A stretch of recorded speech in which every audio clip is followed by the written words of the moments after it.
Hi guys, welcome back to the podcast, episode number 2. If you watched last week, obviously Jordan was putting me through my paces of my experiences in America. But today, the shoe's on the other foot.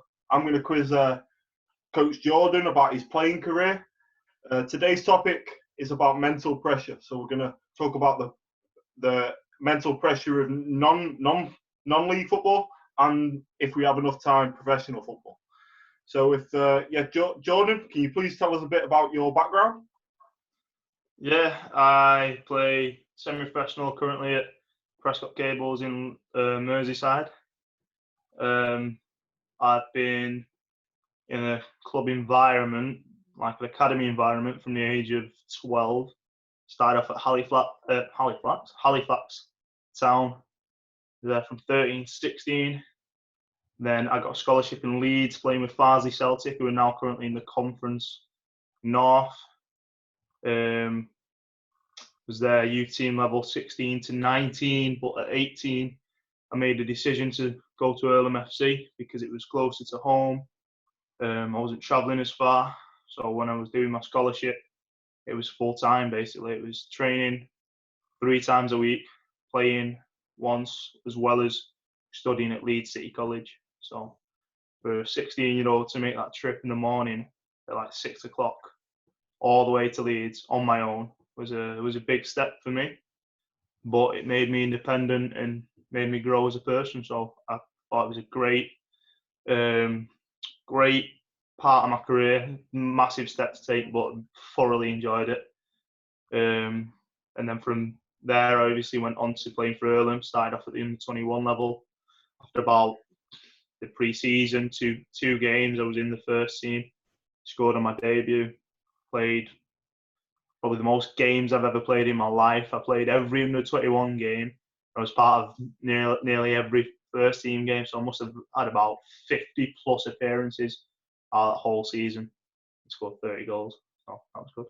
From there, I went on to Chorley, played under-21 again. Started off under-21. By October, I'd made first team. Obviously, it was a big step from playing in the conference and the counties north.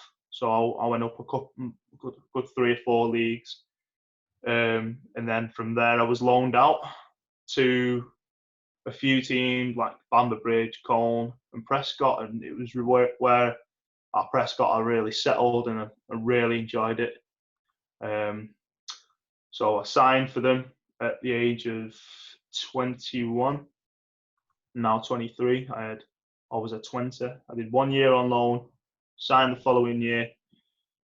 Really amazing team. Difficult to leave this seat at the start of this season. Really difficult because the fans are unbelievable, the coaches are unbelievable. Great set of lads, great set of players. Just all around one of the best close-knit family clubs you could actually imagine. Really, really good. Like every game, just great atmosphere, great following, home and away.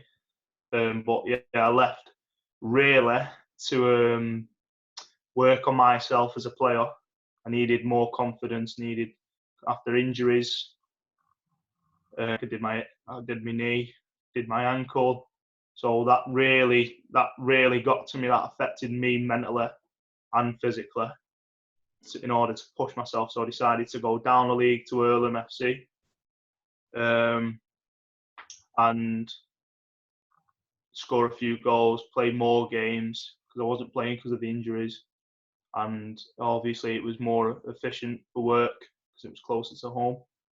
And then I ended up actually going back to Prescott midway through the season because they put 7 days in for me, and I just love the club that much. So yeah, so a whole different range of clubs. I've gone from playing academy level football in like the likes of Bolton Wanderers to playing in Yorkshire to playing in Merseyside as well as Manchester. So yeah.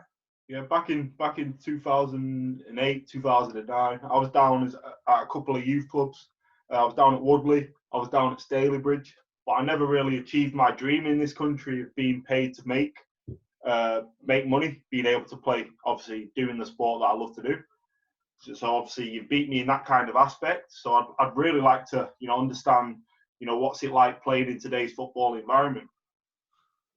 Yeah, it's good. It's different, but I think non-league's amazing. I think it's better than professional because the atmosphere is just completely different. Obviously, at professional, you can, as a fan, you're allocated seats in the ground, whereas semi-professional level, you can go anywhere. You can have a beer with the fans as a player. You can have a beer with the fans after the game. You can have a chat with them. You interact with the fans. So it's a really close knit community between players and fans. It's very close. Whereas obviously at these professional teams, Premier League teams, it's not. Do you feel did you feel the pressure in playing in front of a lot of people? Like how many was the max attendance that you played in front of? Don't really know, to be honest. I think it was 3,000-4,000. Did you ever feel the pressure of the fans when you weren't playing well, or if your team was? Well, yeah, I remember not my debut. It was my first league game at Charlie. I think I got 15 minutes because the striker got a head injury and had to be taken to hospital. I came on against Fylde, who were top of the league, and it was like a local derby. I had 15 minutes. Those 15 minutes was the quickest 15 minutes ever. It was a sold-out crowd of like a good couple of thousand people, and it was just, I remember looking around. I'd never played in front of many people before, and I remember looking around thinking, wow, this is unbelievable. If I lose the ball here, if I do a bad touch, I'm going to get some stick for this. So every time the ball came to me, I actually really didn't even want the ball because I didn't want to make a mistake. And I was just like, just eyes everywhere. It was nerve-wracking, obviously. What was I, 19 at the time? 18, 19, I think I was at the time. I was mad. I'd gone from playing at Earlham. I played first team before, but in front of about a maximum of 100 people, maybe, or 80 people. I think the most I played in front of then. But going from that to like a packed ground of people was just mental. How do you think that pressure compares to the social media pressure? Do you think it's similar? Do you think it's quite different? Is the kind of stick that you got online different to the stick that you got in the stands? I don't really recall getting much stick myself, but it's different because it's not individuals at this level. It's more as a team. Obviously, there's still the odd individual that gets it, but if you look at like United, you've got Paul Pogba, who's a world-class player. He's big individual, so he's gonna be in the spotlight a lot because obviously it's a lot of media attention focused on that individual. Whereas our level, there isn't.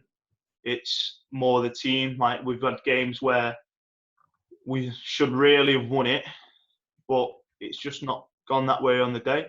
And majority of the people understand that it was just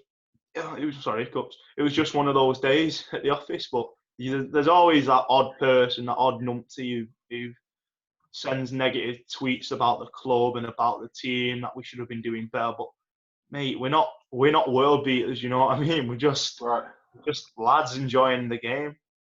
We just turn up on it. We just want to play football, really. We just want to enjoy the game. Yeah, we've got to do as well as we can. Looking from the outside, another big topic for me, I think we need to discuss is about salary. I believe, looking at the newspapers, obviously from the professional game and how much players are earning, and I know obviously the scale of their earnings compared to your earnings is completely different. But as far as the squad, it impacts the squad, I think it's kind of similar. Because obviously you have your high earners, professional teams have their high earners. So how do you feel the people earning the high salaries in your team? Do you think people look to them to do more, become a leader in your squad, or to make more of an impact in a game, depending on how much they're earning? Well, I mean, you don't really think. Well, me personally, I don't really think about that. I don't really think about who's on more money than myself, or am I classed as one of the top earners or what? Because you don't think about that. I don't know if any of the other lads think about that, but certainly, you know as an individual and as a team who is going to have the biggest impact on the squad and who you can look at to do things with the ball, who's going to make that difference, that change. And at this level, you look at those better players, you think he scores more goals or he's a key player. Like, for example, the captain's always going to be a big earner or one of the highest earners in the club, whether it's 100 quid or 500 quid or whatever, he's always going to be on more money because he is the leader of the team. But you also look at, I'd probably say it goes off what position you are. Obviously, attackers score more goals at this level. You get per week, per game, you get goal bonuses. You get goalkeepers might get clean sheets. I'm not too sure, but I'd probably say it's more the attackers who would be the higher earners, the key players that are doing the business up front. Yeah. So obviously, the more individual aspects of the game are essentially part of the reason why you might make more money in the profession. Essentially, I know, because obviously you're looking for the team to succeed, but individually and intrinsically, you're looking for your own motivation in order to help that team achieve their goals, really. Yeah, I mean, like, it depends on the club as well. It depends on the player. Obviously, the club's budget is a big deal. You've got 3 different kinds of players. You've got players who will play for money. Essentially, they want a decent wage on a Saturday. You've got players who want to progress in the game and want to play for a better team, and you've got players who are just there because they want to play at a good level, but with their mates, or it's close to home and it's essential. Who aren't really fussed, but they're just there to enjoy themselves in a good environment. So it all links in with the budget of the club, really. If you're at a team that's got a big budget, you're going to get a player who wants a decent wage package. Right. So it depends on the player as well as the club, really. Well, coming back to obviously mental health and mental pressure. Did you ever feel that you had to seek approval from obviously a new coach if your coach had just been fired, or when you moved club? Did you ever feel like you had to seek approval and obviously find a way to fit into that system? Like, did the pressure amongst yourself individually build up to a point where you didn't feel like you could cope? like when I was traveling to Leeds at the time, and I was at Halifax, especially Leeds, because I was traveling to Leeds Monday to Friday every day to train, to study, to play. I was coming from Manchester, which isn't a short trip, so I had people like my parents funded it. I got they funded my travelling, they funded my dinner, the money for my dinner.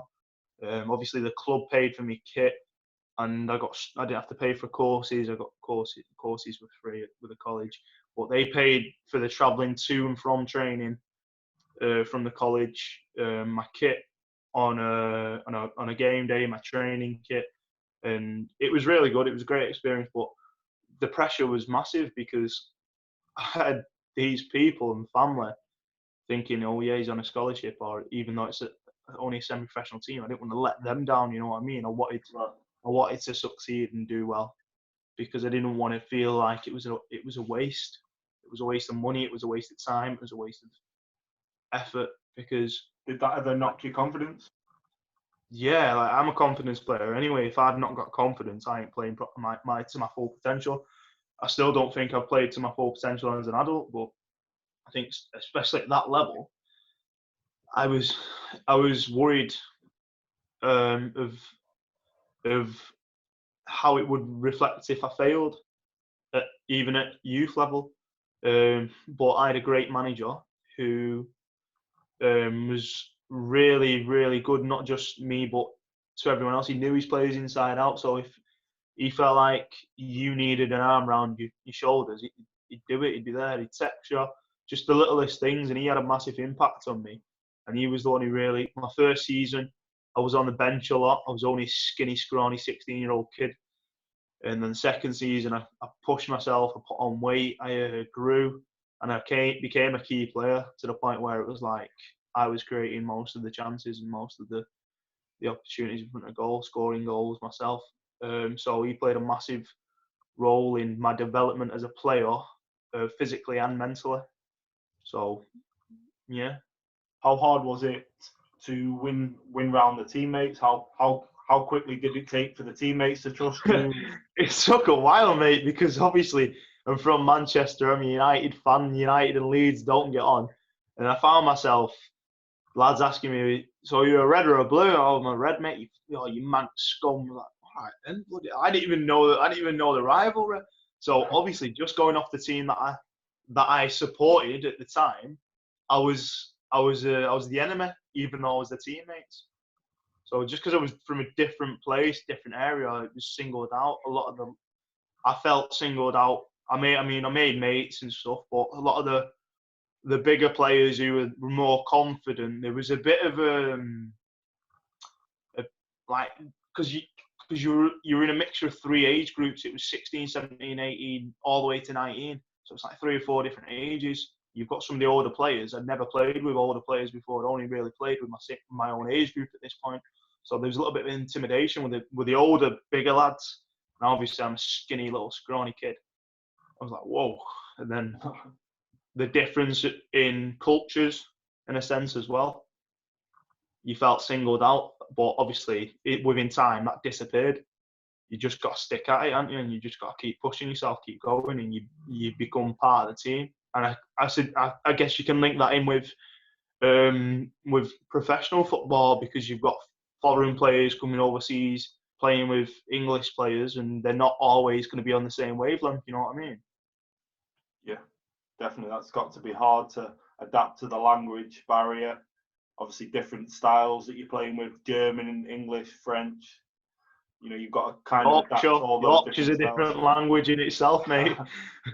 Compared to Manchester, some of the phrases down there they use that never even heard of before. But yeah, definitely you can definitely link it to professional, because you're not just playing from different areas. You're playing different countries, different styles of football as well, because not everyone's on the same wavelength. Different managers, different nationalities of managers, not just players. We all know football's obviously a team game. Obviously you want to go from one end of the pitch, obviously, to the other end. But football's also got individual moments, which is part of the game, aka penalties, free kicks. Was there any teammates in your squad that struggled to adapt mentally with failure in certain aspects, like missing a penalty or Oh yeah, missing myself. I can't take penalties anymore. Well, I can now, but for a long time I couldn't take a penalty. As a kid, it was definitely mental, because I played. I think I was 11 or 12. I played in a Wales football tournament and we won it, but I was the first penalty, and I just smashed it down the middle and the keeper saved it. And that's like one of the only penalties I ever missed as a kid, as a teenager, as a young player. But that's always haunted me and followed me into my adult career. After that day, I was never able to take a penalty and score. So I kind of just went in my shell when it was time for a penalty. I was like, yeah, I'm not taking one, because I know I'm going to miss. So that was definitely from being a young player to following through to a teenager and an adult. It was a mental thing. I think it's more superstition than anything. What about now with obviously the players that step up and take it? Step up and take it. You tell me to put it somewhere, I'll put it somewhere for you, mate. But I think that was getting out of a comfort zone, in a sense. I think I had to put myself in a position that I was uncomfortable with in order to get out of that superstition, that bad mentality, that negativity. How did it affect you mentally in, say, training? If you'd have missed one in training, did it affect you mentally in order to take one in a game? I wouldn't take one in training. I'd step up to it and know I'm going to miss. I had the mentality that if I stepped up for a penalty, I was adamant I was going to miss. And that was negative thinking. Should have been stepping up, thinking, right, I'm going to put this over here, I'm going to put it over there, but I'd step up and be like, yeah, I know I'm going to miss. So that's why essentially I took myself away from them and was like, I'm not taking a penalty. But why do you think that mentality was different in training than it was in a match situation? No, I think it was the same all over, to be fair, whether it was training or not. I still think I'd miss one. But my mentality, as going away from set pieces and penalties, it's different training well and playing well. There's different kinds of players. There's players who will do really well in training, but on a match day they're not very the same. Or there's players who won't really bother in training, but will turn up definitely on a match day. Yeah, I obviously, there's quite a few big examples of that. Obviously Roy Keane, big example. He was really good at both. You don't get many players that are trainers they play, but I believe that he had the mentality where he obviously wanted to train and tackle, and obviously that put him in the right mindset to be able to perform on game day. Which obviously now I don't think is very. I think that's pretty rare. I think some players obviously cruise through training just so they remain fit and healthy to give 100% on a match day, which I don't think is the right way and the right frame of mind to be going into competition. Well, you either enjoy it or you don't. You either enjoy training or you don't. A lot of people don't enjoy training, but enjoy playing matches, because matches you have a little bit more freedom, whereas obviously in training it's all structured. So it depends on the player. In the football environment, what do you think the big underlying issues of, say, depression and anxiety? How do you think players cope with those kind of issues that now in the modern day game is pretty significant and on the rise?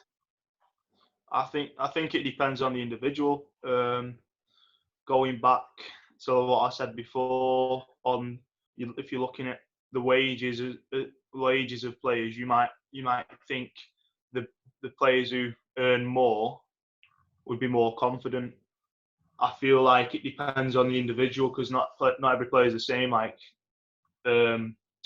some players are overly confident, like they back their ability 110%, like more than really some of them should, and they're on it all the time. They'll be on it all the time. Whereas some players like myself, I need confidence to play, and if I haven't got the confidence, it looks like I don't even know how to kick a ball. But what do you think it all evolves around the different types of pressure of social media and? Well, it don't matter. It doesn't really matter what level you play at. There's always going to be pressure in football, whether you're at professional, semi-professional, or Sunday league. You still feel pressure. If you're a young kid playing football at Sunday league level, you've got your parents on the sidelines. You don't want to let them down. You want to play well for not just yourself and your team. You want to play well for them. Yes, you've got your manager. You've got your manager giving you instructions. You've got your teammates. You've got yourself. You've got the fans. Like, everybody wants to win. Everybody wants to do well as a team and as an individual. I think there's different pressures as individuals and as a team. As a team, you don't want to lose. You don't want to let the fans down, as well as that links into being an individual as well. So if there was any young viewers watching, obviously we both work for Coach Right UK. So if any of our players were watching right now, what kind of coping mechanism would you suggest or advise to help them deal with some of the pressures that they might be going through? Well, from a player's perspective and obviously a coach's perspective, we kind of interlink the two. I always say to the players I teach, I'm still learning now. I'm only 23. I'm still young. I'm still learning. I think on a personal level, from maybe into like 2021, I was still very fresh and raw, and I didn't know as much as I do. Obviously know now. Like this past season, well, half a season, I've learned a lot about that, and especially going back and starting to play in that adult game, the men's game. I felt very nervous. I felt a lot of pressure. I didn't want to mess up. I didn't want to make mistakes. Well, you don't, because you want your teammates to trust you. You want your manager to trust you. You want to be in the squad week in, week out. You want to prove that you can play at this level, and you should be starting. You should be playing. But I found myself training really well, and then on a match day, I was nowhere to be seen. And now I've learned this year that you've got to make mistakes. It's okay. I never wanted to make mistakes. And I used to beat myself up because I was a perfectionist. I'd hate making mistakes because I'd think about, oh no, it's going against me. The manager won't pick me, or the teammates won't trust me. They won't give me the ball, or whatever. The fans as well. You've got people watching you, and you've just hit a bobble when it's come to you and it's gone up in the air. You think the fans are like, oh wow, he's rubbish him. It depends, but you've got to make mistakes. Don't matter what level you play at, you've got to make mistakes to learn from them. And now I just look at it and think, I'm not bothered if I make a mistake, because it's not a negative thing. I'm going to learn from it. Yeah, at least you're putting yourself in the good opportunities to succeed. And if you make a mistake, you'd rather that than not be in the opportunity in the first place. I'd rather than receive the ball and pass it and play it safe. Be confident, be yourself as I am, and as an attacking player. Go at plays. If I get tackled, try and win it back. I've made a mistake. Next time, I won't do that again. I'll do something different. I'll work around it. I'll tweak things and figure things out as the game goes on, and as time goes on, as an individual, as a player. Right. Do you think, based on the position that you play, there is more mental pressure? So, get an example, being a goalkeeper. You know, we all know goalkeeping is obviously like the loneliest place at times. If you make a mistake, there's no one that can recover that mistake. Obviously, the whole world knows. But if you're saying about goalkeepers, like what Manuel Neuer said, the ball's got to go through an attacker, midfielders, and defenders before it gets to a goalkeeper. Yeah. So everywhere, every position on the pitch, there's mental pressure. As a defender, if you lose the ball as a defender, and you give it away to the forward, and they're 1-on-1 with a goalkeeper, that's mental pressure. Right. I just think you've got to be a little bit more mentally resilient to be a goalkeeper than anywhere else, because obviously game's 90 minutes. You know, if a striker gets 9 chances, misses all of them, but then scores the 10th one, you know, and the team wins, it's easy for him to forget about the 9 that he missed. It's easy to point the finger, in a sense. It's easy to point the finger and say, well, why didn't you save it? But why did it get to the point where he was shooting anyway? It shouldn't really get to that point, should it? It depends on the scenario of the goal. So, yeah, it's easy to point the finger because the keeper's a last line of defence, but he's not a superhuman. He can't save everything. You know what I mean? It starts with whoever's lost the ball, in a sense. Yeah, no, but should it really get to the point of them scoring or getting the shot, the opportunity off? Yeah, I just mean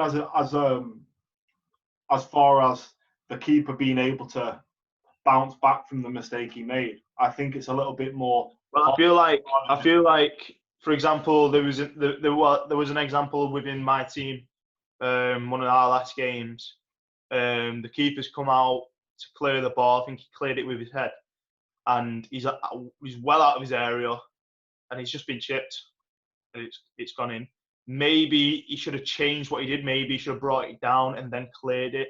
But he's come out with his head and he's cleared the ball, and it's just an open goal. But should it have got to the point where the ball shouldn't have been, because I think we lost possession before it. You can go into detail, but if the keeper's letting himself that, or he's feeling down about what he's just done, he's made a mistake, whatever. Mm-hmm. as a team, you shouldn't really be pointing the finger and saying, well, it was you, or being negative towards him. You've got to raise him again. Yeah, it might have been his fault, but he's already in the ground. He's already in deep. You've got to pick him back up again. You've got to help him up. Right. So like you can have your little spat and your little whinge and point the finger and say, why did you do this? Why did you do that? But right, it's gone. We can't change it. Just unlucky. It happens. You make mistakes. It happens. We learn from it. Help him, pick him up, get his confidence back up. So do you believe mental health and mental well-being is more beyond just that certain individual that might be dealing with it? It's also about the squad being able to help rebuild that mental stability. It interlinks. It crosses over. It depends on the individual, and it depends on the people around you as well. Yeah, one person might be feeling. It might not even be about football. It might be about something else, but you don't know, because a lot of the time you feel that it's very lonely, very quiet. You feel on your own, and people don't see that. People can't see that unless you say something. But if you've seen the scenario itself, like that miss or that mistake, I think it is down to either the manager or his teammates to take it upon themselves to try and get his confidence back up and to be there and show that he's got somebody to help him. Right. Yeah, that's a good way to look at it. And obviously, hopefully, players. I was always told, and I still stand by this as a coach today and as a player. If you're going to say something negative, follow it with something positive. If somebody makes a mistake and the confidence is low, if you're drilling into that person, what's going to happen? Their confidence is going to drop automatically. Confidence is going to be even more into the ground. You know what I mean? So if you're going to say, if it was me and you just give the ball away to the striker and he's gone on and scored, and I say, why are you doing that? You crap, you this, you that, whatever. I shouldn't be saying that because I'm not helping you in that situation. I could say that was rubbish or that was bad. You should, but follow it with an alternative. Adam, that was terrible. What are you doing, mate? And then lead it with some help and guidance. Unlucky. Next time, can you open your body up? Can you clear it? Can you set the keeper back? Can you do this? Can you do that? Give them a little bit of advice, help them along. Unlucky, next time you'll be sound. Get them back up, get them going again. Keep them focused. Otherwise, in the back of their head, they might be thinking about that. Oh, I've just give the ball away. I've just conceded a goal. I'm letting my team down, and now they don't want the ball.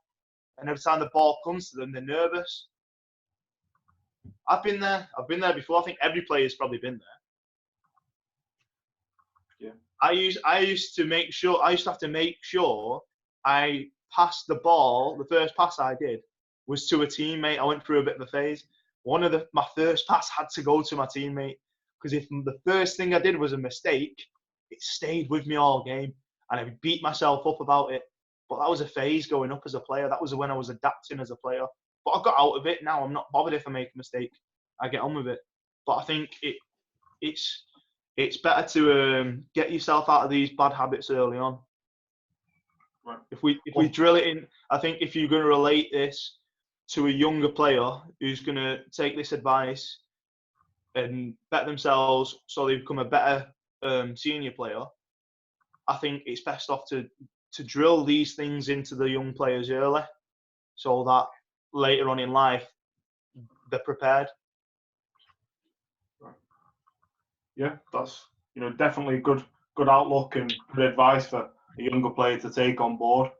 They need to obviously try not to dwell on mistakes that they've made, but look forward to obviously trying to minimize the mistakes in the future, and obviously try and put the front foot forward, and try and play with a belief and a confidence that nobody can really try and knock. And if it does get knocked, then it's up to teammates that are around you to help you rebuild and regain confidence. That's definitely a good way to to look at this mental health and mental well-being of a semi-pro, if not a professional footballer. Just last question for today, really. We obviously know how difficult the time is right now. Obviously, there is no sport. The first kind of sport yesterday was UFC. That's the first kind of sport we've really seen in, quite a while. How are you coping without football being part of your everyday life? I'm struggling, mate. Really struggling. It's difficult to be motivated because it's not just football. It's work, especially at the level I play at. It's not just football that affects you. It's everything else, family, it's work, it's commitments, it's other things that get to you. Whereas if, like, a lot of the professionals are going back training now, they've had a few weeks off. Most of our seasons are over. The kids' seasons are over. I think the only seasons that are continuing is it from League 2 upwards. I believe so. I know all the could be. I think it might just be Premier League. Well, I think all the conferences, Evo Stick, counties, they're all done. So it's difficult. Like, how are you supposed to keep yourself fit? Yeah, you can do as much running as you want, but you can't tie it into a game scenario. Match fit conditioning is different to normal running. You can run in a straight line for an hour, and doesn't have the same effect as it does in a game, because you're changing speed, you're changing direction. It's quick, it's slow, it's different paces, different things all the time. So, I mean, if Soccer Dome was open, yeah, I mean, I'd be fine, because I could go there, I could do me little one-on-one sessions, or do a session on my own, play five-a-side, keep myself ticking over. But you can't do that at home. I can go for a jog. I can't go for a jog with a football, can I? Change direction up the canal. Can't do that. But no, there's different pressures. It's hard because you have a lot of time to yourself, and it's hard to be motivated at the minute because nothing's going right. It's like, there was a time where I didn't want to play football, and now you take it for granted because I can't and I want to. Like, when I dealt with mental health in and out of football. Like, at this level, we're talking about professionals having mental health and other people, but I think there's probably more at this level, because we don't just have football and like the social media and the media itself and propaganda. We have jobs, we have commitments, we have families, we have work, and we have football. Football really should be our release, but at my point, I was struggling with work. So my head was down with work. I went to football. That was my release. I was training really well, and then I was playing really bad, and then that just got on top of me as well. So it was just counteracted each other. It just, one thing led to another, and it just got on top of each other. But you don't realise at the time. And I think a lot of people now will be moping about and struggling to feel motivated, and there'll be a lot of people who are down, whether they've lost their jobs, they can't do the things they used to enjoy. So it's just, with the mental health and the pressures, it's like I said before, it's very lonely. You don't realise it yourself. So you've got to make sure you're looking out for the right signs. Like, people noticed I wasn't myself, and it wasn't until the point where somebody said to me, like, they asked me, "Are you okay?" And I just said, "Yeah, I'm fine." But I wasn't. I didn't know that. Well, I did, but I just didn't want to admit it. And then this replied and said again, they went, "No, are you okay?" And I was like, "Nah, no, I'm not." So this time is difficult for anyone, really, not just for me, myself, for yourself, for people who want to play football or any other sport. It doesn't really matter what it is. It's a difficult time at the minute. Yeah, just think people people at this time, you know, they need to really, you know, think about exercise and just something is moving you in the right direction. So even if you just go for a walk, that's positive. You know, that's going to help you get fitter. If you just go for a run, a bike ride, anything It's to keep so you easy. occupied and get the blood flow It's moving around your so body. easy to let your mind take over. It's so powerful.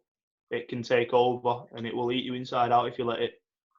And what I found was I got told to go on tablets, and I was like, no, I ain't going on tablets. I refuse to. And you've got to be more powerful than that. You've got to take it upon yourself to say, no, I'm going to keep myself active. I'm going to keep myself busy. Like, no doubt you will have days now where you're down, you feel not great. I have days as well where I'm down and I'm not great. I think everyone does. It doesn't matter who you are. Everybody suffers with some form of mental pressure or depression or whatever. But you've got to find something to keep your mind occupied. Like, I felt the gym was perfect for me. I love going to the gym, putting my earphones in and just being in the zone. I can do that running up the canal. It's a breath of fresh air. And I think just keeping yourself occupied, doing maybe odd jobs or little things like a lot of people are doing the gardens, it keeps them sane, because it's just it's difficult, isn't it? You can't do anything. You can't go anywhere. You can't go to the park and have a kickabout with your mates. You know what I mean? You can only do like the odd couple of kick-ups in the garden. You can't strike a ball in a 10 by, you know, I don't know what measurement my garden is, but my garden is tiny. I couldn't even throw my dog's toy in my garden. So I can't strike a ball in it, you know what I mean? It's difficult. But you just got to keep yourself occupied. Well, thanks for your time today, and I really appreciate it. Guys, if you're watching, just if you've liked this podcast, just give us a like or a comment for the next episode. Maybe we can talk about a topic that you'd like to be discussed around football. Yeah, just wherever you see this video, whether it's on Instagram or Facebook, just give us a like or a comment. And yeah, thank you for watching, guys. We really appreciate it. We're just trying to bring awareness on different topics, you know, around this difficult time, just to keep people's mind occupied and try and keep, you know, the mind off the virus as much as we can. And just, yeah, if you're into football, please, you know, spread the word and the love that we all know that we share for the same sport. But no, thank you very much, and we really appreciate it. See you guys next week. See you later.